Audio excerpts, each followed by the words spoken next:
Hello everyone, I'm Brian, and today we're going to be reacting to Bhagavad Gita, Chapter 14. Let's go to get started.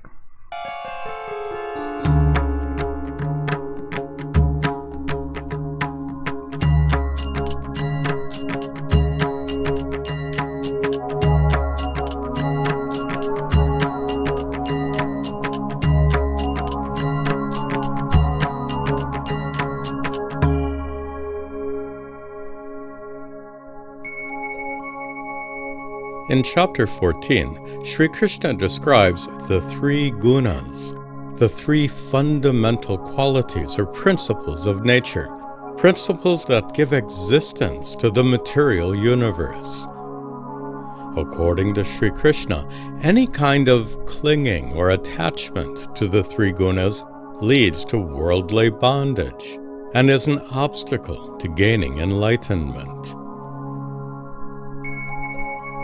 Param bhuyah pravakshami jnananam jnanamuttamam yajñātvā munayas sarve param siddhimito gataha idam jnanamupāśritya mama sādharmyamāgataha sargepi nopajāyante pralaye navyathanti cha mama yonirmahad brahma tasmin garbham dadhamyaham sambhavas sarva bhutanam tato bhavati bharata sarva yonishu kaunteya murtaya sambhavanti yaha tasam brahma mahat yonir aham bijah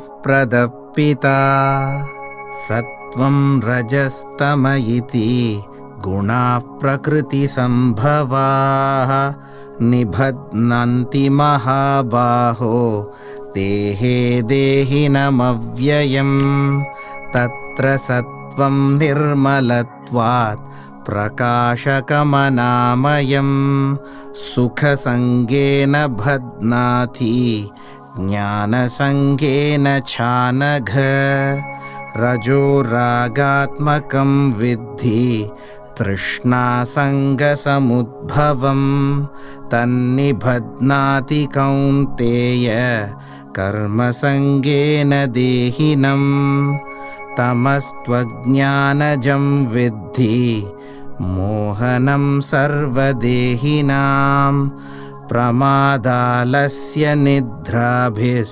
tannibhadnāti bharata sattvam sukhe sanjayati rajakarmani bharata jnānamāvritya tu tamaha pramāde sanjayatyuta. The nature of all beings, including people, is determined by the three gunas, depending on the degree to which each guna is present. A predominance of sattva leads to knowledge, whereas rajas leads to worldly activity and tamas leads to lethargy. Rajastamascha-vibhūya sattvam bhavati bharata rajas-sattvam tamascha-iva tamas-sattvam rajas-tatha sarvadvareshu dehesmin prakasha upajayate jnanam yada tada vidyat vivruddham sattva-mityuta lobah pravrittirārambah karmanām aṣamaspruha rajasyetani jāyante vivruddhe bharatarṣabha aprakāśo pravrittisca pramādo moha eva ca tamasyetani jāyante vivruddhe kuru nandana yada sattvet pravruddhe tu pralayam yati deha bhrit तदोत्तमविदां लोकान् अमलान् प्रतिपद्यते रजसि प्रलयं गत्वा सत्त्वा कर्मसङ्गिषु जायते तथा प्रलीनस्तमसि मूढयोनिषु जायते कर्मणः सुकृतस्याहुः सात्विकं निर्मलं फलं रजसस्तु फलं दुःखम् अज्ञानं तमसः फलं सत्त्वात् सञ्जायते ज्ञानं रजसो लोभ एव च प्रमादमोहौ तमसो भवतो ज्ञानमेव च ऊर्ध्वं गच्छन्ति सत्त्वस्था मध्ये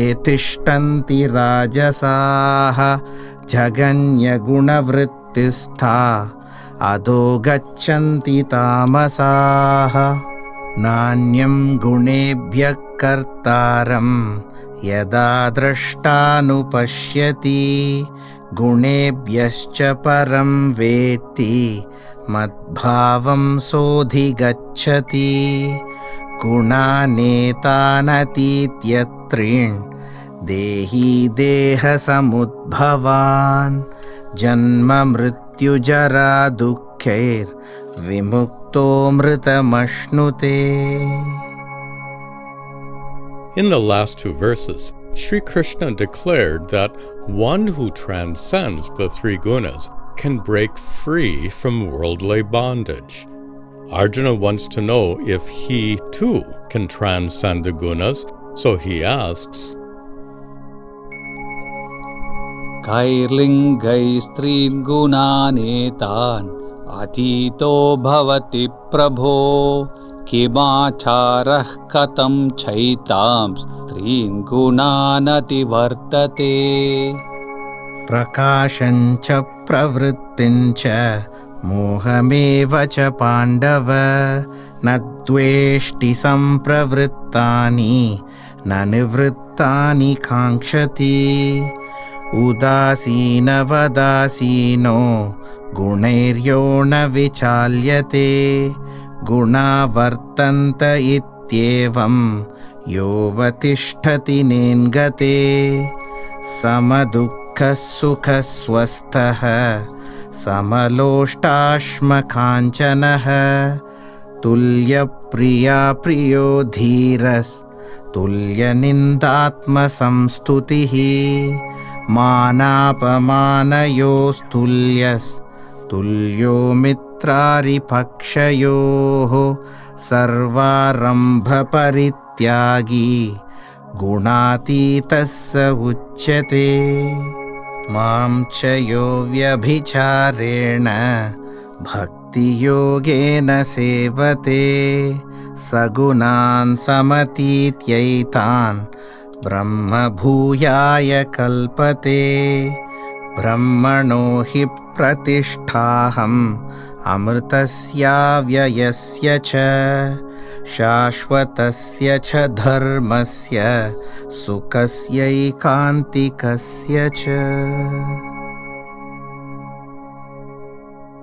Om Tat Sat Iti Srimad Bhagavad Gita Upanishatsu Brahma Vidyayam Yoga Shastre Shri Krishnarjuna Samvare Gunatraya Vibhaga Yogo Nama Chaturdashodhyayaha.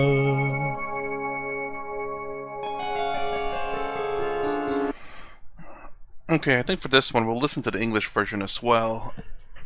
It was a little bit difficult to understand what was going on there. I would have to pause a lot because it seems like he's combining the three gunas to create in a sense a disaster. Although from what I understood, it seemed like one of the gunas was pretty good. The light one, at least from the translation I remember. One is ignorance, one is essentially greed, I believe, and one's light, knowledge. But one of them seems to be good, at least from my understanding, and this plays out a little bit similar to the last chapter. It's still all about detachment, it's still about bhakti yoga and worshipping Sri Ramakrishna. So, anyways, let's watch the English version because hopefully it'll help. It trims it up quite a lot, but it gets to the point. But sometimes, you need the full context with the explanation and everything. I got that, but it's still difficult. Yeah, bridge for clarity. Again I shall declare to you the highest knowledge ultimate, knowing which all the sages reach, the goal supreme from bondage free. Sattva, Rajas, Tamas, these three are qualities from nature born. They all bind the eternal self to the body, this finite form. Sattva, free from impurity, shines so perfect and flawlessly, yet it binds by attaching one to both knowledge and happiness. Rajas, passionate tendencies, born of craving and clinging love, binds every soul embodied here through attachment to selfish works. Tamas, rising from ignorance, causes delusion for mankind. It binds one by attachment to negligence, sleep, and lethargy. Each of these three can dominate, if stronger than the other two. When sattva rises prevalent, the light of knowledge will arise. When rajas rises, these ensue: greed, agitation, and desire. With tamas foremost, these emerge: delusion, error, lethargy. From sattva one gains higher births, and due to rajas mundane births. Those remaining in tamas low, to inferior births descend. So sattva seems to be the good one. It will bring you to higher births, but it doesn't free you. So that's the reason why it's still technically bad. Am I understanding that now? From sattva, one gains higher births, meaning that you're still being reborn into this world, so you're not free. And rajas, the mundane births, the middle ground, I suppose, and then the tamas, which is the lower births. But when this truth is recognized, these qualities do cause all acts. Knowing what is beyond the three, one attains to my state supreme. Transcending these three qualities, embodied souls are then released from pain of birth, death, and old age, attaining immortality. By what marks can I recognize those who transcend these qualities? How did they rise above the three? How do they act, O Lord, tell me? Observing with indifference, undisturbed by the qualities, knowing the three perform all acts, they remain firm and wavering, alike in honor and disgrace, the same toward friend and enemy. Abandoning all selfish deeds, they transcend the three qualities. Those who serve me unceasingly through devotional practices, transcending all three qualities, in Brahman they are fit to merge.